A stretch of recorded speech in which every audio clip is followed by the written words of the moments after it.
growth.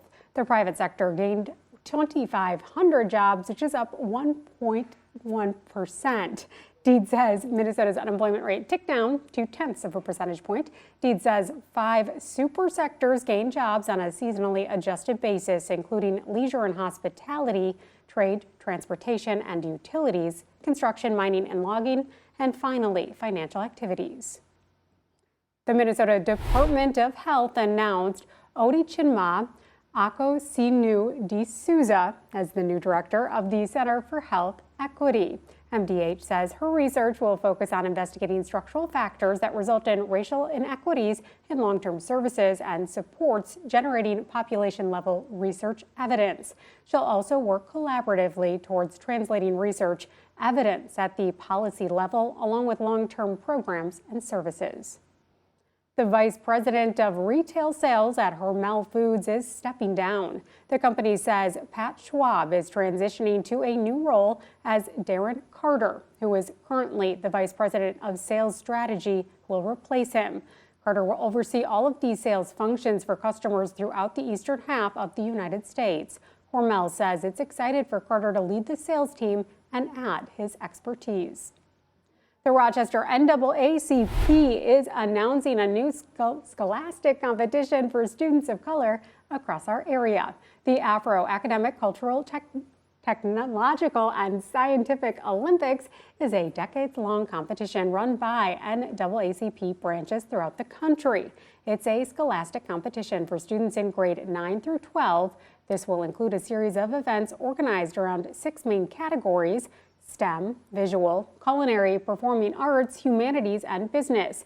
According to the NAACP, the program is expected to be implemented next school year, and students will be able to sign up for more than 29 different event subcategories. Area farmers are learning the latest techniques to keep soil healthy at a Spring Valley event hosted by the Olmsted Soil and Water Conservation District. Around 70 farmers came to Bluff Brothers Brewery to attend the seminar. Several experts spoke at the event, including Dr. Jerry Hatfield, who has researched farm management, and Dr. Kenny Blumenfield, an expert in climate science. The speakers provided insight into topics like managing the amount of carbon in the soil. A panel of local growers also spoke and shared advice with fellow farmers. What we want to do is to provide farmers with information that they can take home and apply to their systems, teach them things they might not know much about, and also add to their knowledge base. The next event, hosted by Olmsted County, will take place in Stewartville on February 7th. The topics up for discussion during that event will include ways to make crops, livestock, and soil more productive and profitable. Staying with our local growers, Olmsted County needs your help. The Soil and Water Conservation District is asking farmers and landowners to take a brief survey. The county says this questionnaire will be used to better understand how staff can communicate effectively with landowners. Olmsted County says this survey will be open until March 15th. There's a new plan in the works to keep waterways in the land of 10,000 lakes free of carp. The Minnesota Department of Natural Resources says the invasive carp action plan includes recommended actions that build upon current efforts. It includes prevention and deterrence measures to limit migration, management and control strategies to remove fish and minimize populations, and outreach to lower the potential risks to the state. The DNR says to date, no evidence of invasive carp reproduction has been observed in our waters. The next time you drive along a Minnesota highway, you may want to check and see if you can spot a living snow fence. If you don't know, living snow fences are trees, shrubs, native grasses, and wildflowers located along roads, communities, and farmsteads. The Minnesota Department of Transportation works with landowners across the state to create these living barriers which trap snow as it blows across the field. They prevent big snow drifts and icy roads, control soil erosion, and reduce spring flooding by keeping sediment out of ditches to maintain proper drainage. The department also says snow fences lessen our impact on the environment with less salt use, fewer truck trips, and less fuel consumption. Whether you're a fan of the winter white weather or prefer to stay indoors during the coldest days of the year, it's evident our delayed snow this season is here. KIMT News 3's Evan Berg spent quality time at Quarry Hill Nature Center to see how outdoor enthusiasts are taking advantage of what snowy activities Rochester has to offer. While it may warm up later this weekend, people are still having fun with the cold today. I spoke with people at Quarry Hill Nature Center to see what they're doing now that we finally have some consistent winter weather. I went snowshoeing the other day, so that was pretty fun. I know a lot of people are getting into the skiing scene. Shoveling, driving school bus. Yep, slipping and sliding. It's been going out for hikes despite the snow because what else are you gonna do? While some nature center visitors are finding joy in fallen snow, not everyone is thrilled by the bitter chill and wintry mess. I liked it better when the snow was gone. Yes, snow in the cold. Yeah, a lot easier driving when the roads are clear. If you're looking to have some winter fun yourself this week, Quarry Hill Nature Center's ski rental service is now open for business for $10 a day for adults and $6 a day for kids. In Rochester, Evan Berg, KIMT News 3. And keep in mind, if you do have plans to play outdoors, maybe take part in that snowshoeing, our Storm Team 3 meteorologists say a wind chill advisory will be in effect from midnight tonight until noon tomorrow. An effort is underway to improve special education services and support for students with disabilities in Iowa.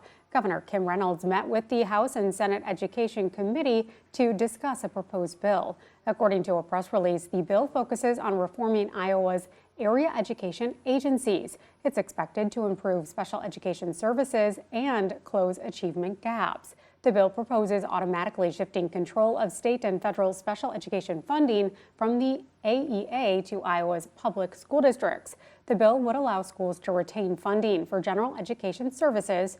Under the governor's bill, special education oversight will shift to the Iowa Department of Education to ensure accountability, transparency, and improve outcomes for students with disabilities.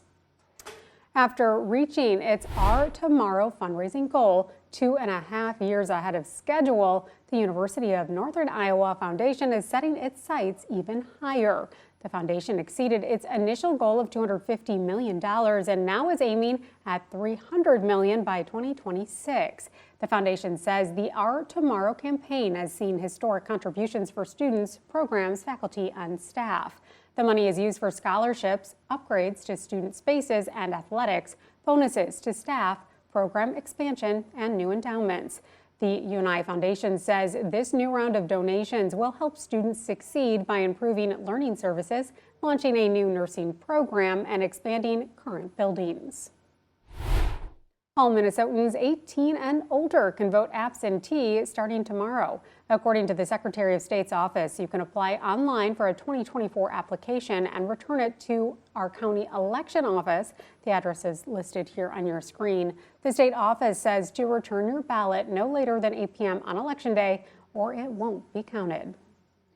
Are you looking for some new literature or music at a clearance price? Winterfest book sale at the Rochester Public Library may be the spot for you. RPL will have a variety of nonfiction and fiction books for all ages. DVDs, music, CDs, audiobooks, sheet music, and vinyl records will be available for purchase at a reduced price.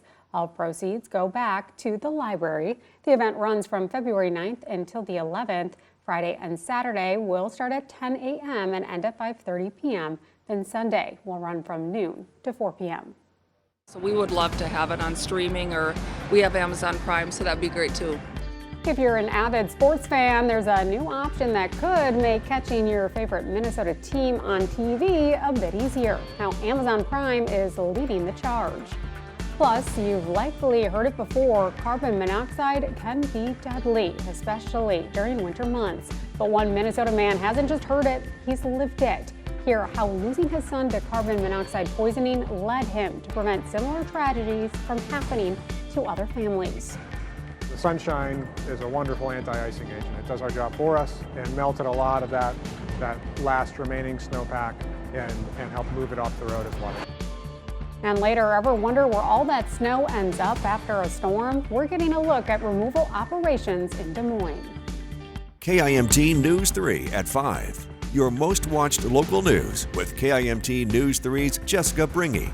Tracking storms with Storm Team 3 meteorologist Sarah Knox.